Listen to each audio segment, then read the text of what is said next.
when I press record, it mutes my microphone, so you won't be able to hear me. So I'm still can hear you the whole time. Let's just have a little go at the track, and we'll look at the levels and see how we are. Yeah. All right, here we go. Okay.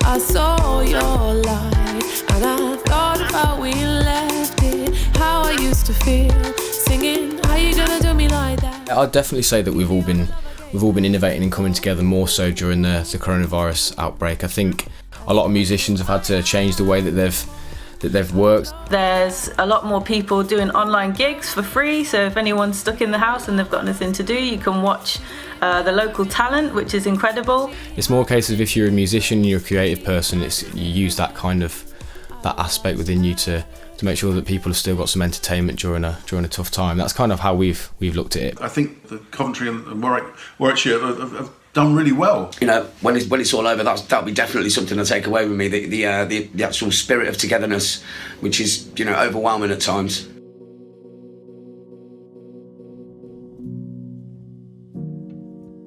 The visual album is a project designed to help local musicians and local visual artists during the time of lockdown when they've lost normal sources of income. Knowing a lot of artists and venues, it was evident that the lockdown processes have really impacted them severely. And seeing the fact that they were, lost their whole calendar of work in the space of a week for the rest of the year potentially, you could really see that people were struggling and, looking for something to do while they're even in lockdown. The whole COVID-19 situation has made people realise just how important art is. So while people have been shut away in their homes and they've been not able to go anywhere, they've been watching TV and they've been reading books and they've been listening to music and maybe they've taken up painting themselves.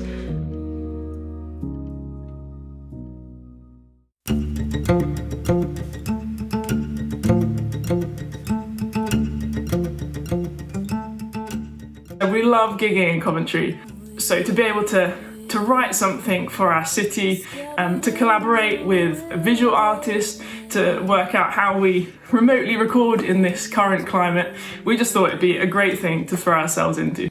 When I first heard about the project, I thought it was a great way of celebrating and connecting the artists of Coventry together. It was really quite important for us as a band who have been part of Coventry for over 18 years, that we felt that we were really proud to be part of this. To be involved in something like this that I know is going to be very big, I was thrilled because I know that my message and my voice will be seen and heard by many people. I thought it was really good that the City Culture was putting time and money into supporting local musicians and video makers, especially when everyone's so hard hit. I was intrigued by having an artist's interpretation of my work. I know what went through my mind, but it's another process when it goes through somebody else's mind. I was really excited to see the random nature in terms of the musician and the visual artist being selected, and you not really having any control as the visual artist on what type of music, what genre that you would receive.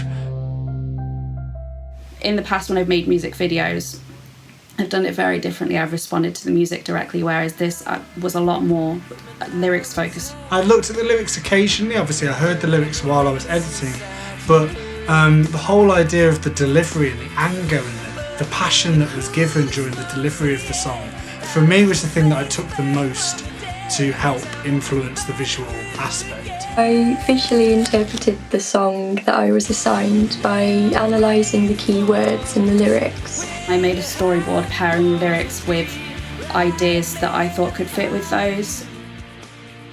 Shooting quite remote at home, and obviously the lockdown, there's a limited amount of resources that you have. I used everything around me. Like, I didn't have a proper camera, I just had an old camcorder. So I researched into pinhole photography or camera obscura and saw that you could capture a projection from outside into your own room, turning your whole room into a camera.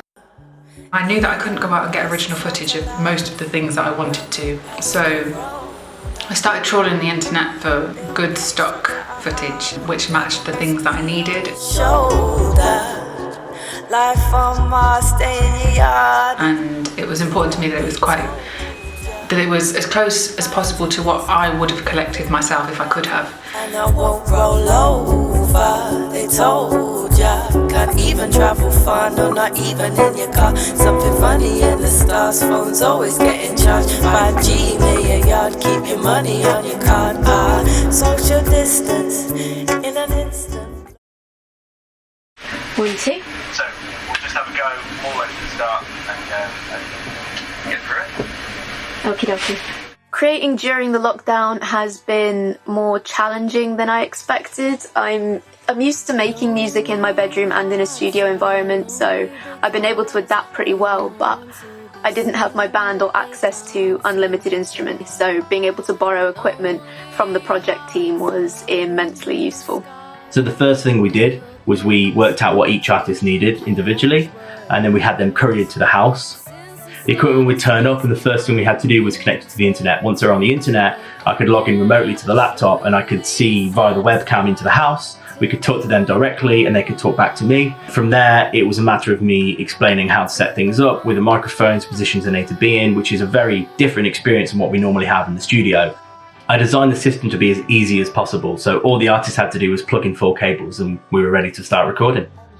And once we had everything recorded and set up, we ran through the songs as they needed, enough time for them to be comfortable, and we edited all that back here in the studio and we mixed it all here. Essentially, a lot of the process has been the same as what we are used to when writing songs, just because we do live together. One of the differences was knowing that we had like a very specific way that we were going to have to record it. So kind of it makes you think, oh, what can we do in that short time that we have the equipment with us, and kind of work with those limitations.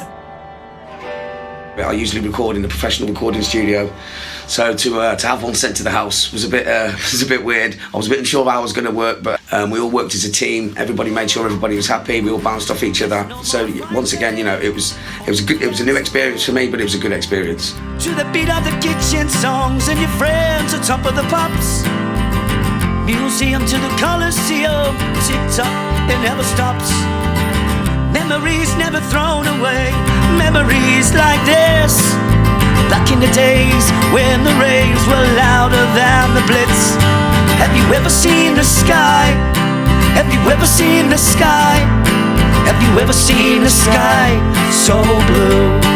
And I tell you, God forbid, if this happened many, many years ago, I don't think this would have been possible, because with the technology nowadays, it's been a tremendous experience for me. It's different, it's been challenging. Especially working with studio, especially working with my producers who actually produced this music to this track. It's been a challenging moment, but I thoroughly enjoyed it.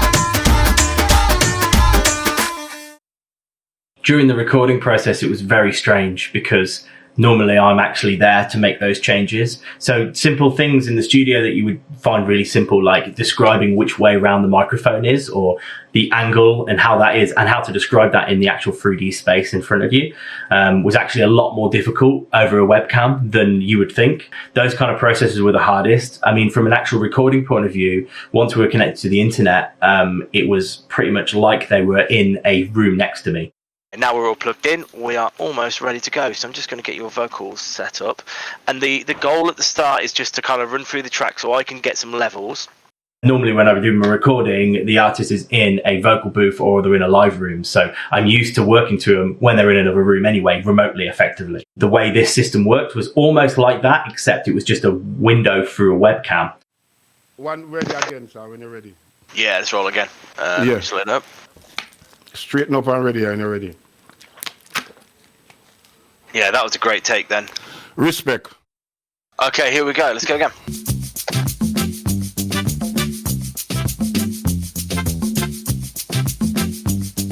Me no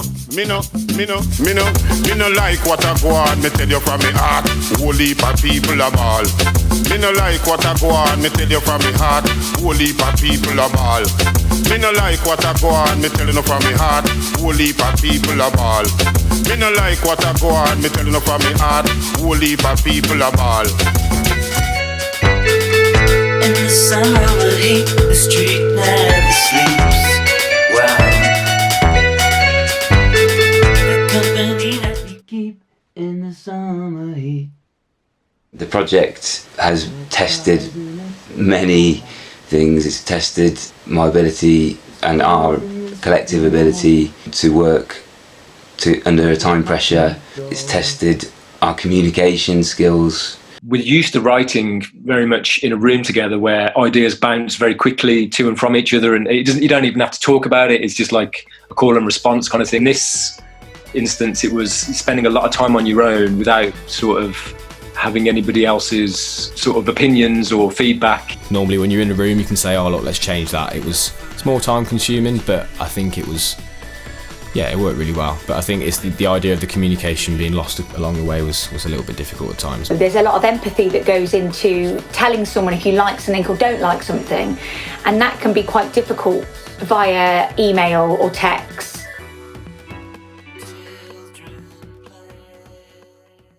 The mask is falling, hit the motives, where's the loyalty? Observing from the sidelines when you're acting like you're royalty. No, you're getting scared cause you've been singing like canaries, talking like you're back the beat, but all I'm seeing is some soy meat.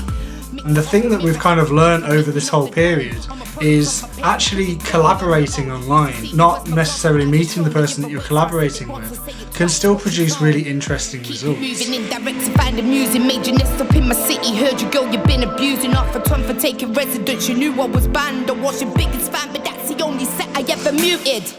The pandemic has definitely forced people to find new ways to work together and be creative. It shows that people can be working anywhere, which I think is really cool, that so many more people will be able to have opportunities that they may have not otherwise had, and you can work with new people that you wouldn't have been able to work with. So this has been sort of like a really, not as a shock, but as a sort of say, wow, this technology is available. So, let's make use of this. So a lot of my future recording would be done possibly this way.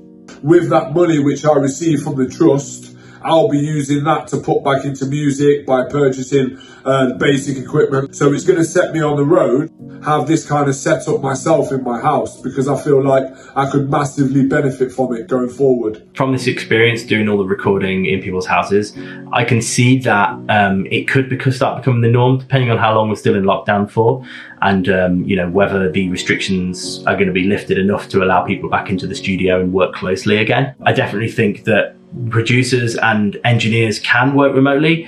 My experience of doing it was very, very natural. Like I say, it was very much just like them being in another room in my studio.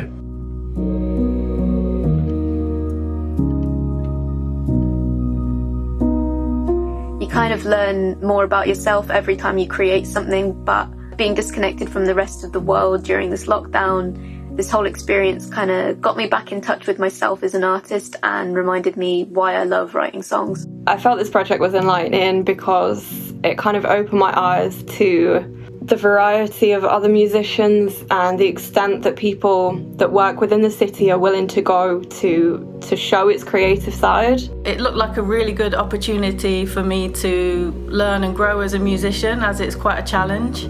I like the idea of making something self-isolated. It means that I can work differently, and it ended up being a really good learning process. It's definitely given me more of an identity as an artist and pushed me to push that for myself. I'd say it's been really inspiring in the fact that obviously, you know, we can't come into contact with people, but we can still make music. It was that idea that, you know, through any sort of adverse situation like a virus, we can still be making music, we can still be putting things out, we can still be creative. And I think the idea of being resourceful and, you know, coming together and working as a team when things get a little bit difficult is something I'll always carry with me from now on.